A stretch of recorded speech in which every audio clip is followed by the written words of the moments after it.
दोस्तों आज हम बात करने वाले हैं इसबगोल के छिलके के बारे में। इसबगोल के छिलके को बहुत से लोग इस्तेमाल तो करते हैं, लेकिन वो इससे भरपूर फायदा हासिल नहीं कर पाते, क्योंकि वो ये बात नहीं जानते कि किस वक्त, किस मिकदार में और किस तरीके से इसबगोल को इस्तेमाल करने से उनको कौन कौन से फवायद हासिल होंगे। दोस्तों याद रहे कि कौन सी चीज कितनी शफायाब है, इसका सारे का सारा दारोमदार इस चीज को सही तरीके से और सही वक्त पर इस्तेमाल करने में छुपा हुआ होता है। आज की इस वीडियो में हम इसबगोल के छिलके के फवायद का जिक्र भी करेंगे और इसके इस्तेमाल का तरीकाकार भी आपको बताएंगे। वीडियो निहायत अहम होने वाली है, इसलिए वीडियो को आखिर तक जरूर देखिएगा। प्यारे दोस्तों, इसबगोल का छिलका एक ऐसा मादा है जो जिस्म में प्रोबायोटिक की सेहतमंद कॉलोनियों को बनाने में मदद करता है। इंसानी जिस्म का सारा दारोमदार निजामी निजाम पर ही होता है, और अगर आंतों में प्रोबायोटिक की सेहतमंद कॉलोनियां मौजूद होंगी तो इससे हमारी कुव्वत मुदाफत बढ़ेगी, और अगर हमारी कुव्वत मुदाफत मजबूत होगी तो हम बहुत सी बीमारियों से बचे रहेंगे। इसबगोल के इस्तेमाल का तरीकाकार भी आपको बताएंगे,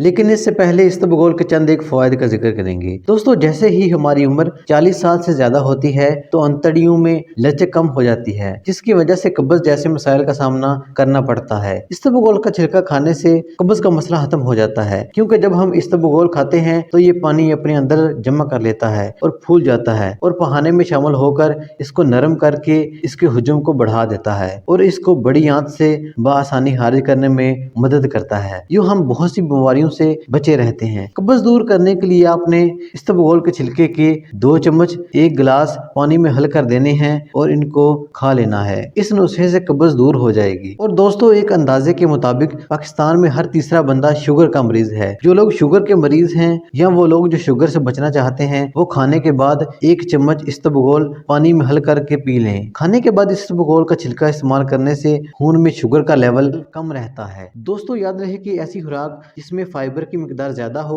और चिकनाहट की मिकदार कम हो, ऐसी खुराक दिल के लिए बहुत ज्यादा मुफीद होती है। इसबगोल के छिलके में 80% तक फाइबर होता है और चिकनाई बहुत कम होती है, इसलिए ये दिल के लिए बहुत ज्यादा मुफीद होती है। दोस्तों इसबगोल के इस्तेमाल में आपने एहतियात ये करनी है कि इसबगोल को थोड़ा थोड़ा करके इस्तेमाल करना शुरू करना है, ताकि ये बॉडी के साथ मिल जाए, क्योंकि ये ज्यादा मिकदार में इस्तेमाल करने से पेट में दर्द, कै, ये मोशन का बायस बन सकता है। दोस्तों अगर आपको जुकाम है तो आपने इसबगोल को इस तरीके से इस्तेमाल करना है कि आपने 1 लौंग खूब चबा चबा कर खा लेनी है और साथ में नीम गर्म पानी में 1 चम्मच इसबगोल का डालकर पी लेना है। जुकाम से फौरी तौर पर निजात मिल जाएगी। इसके अलावा इसबगोल को कोलेस्ट्रॉल कम करने के लिए भी इस्तेमाल किया जाता है। ये हाई ब्लड प्रेशर से निजात दिलाने में भी मदद करता है। दोस्तों हम उम्मीद करते हैं कि आप इसबगोल का इस्तेमाल जरूर करेंगे। दोस्तों ये थी हमारी आज की काविश। अगर वीडियो अच्छी लगी तो वीडियो को लाइक करके चैनल को सब्सक्राइब कर दें। मिलते हैं नेक्स्ट वीडियो में, तब तक के लिए अल्लाह हाफिज।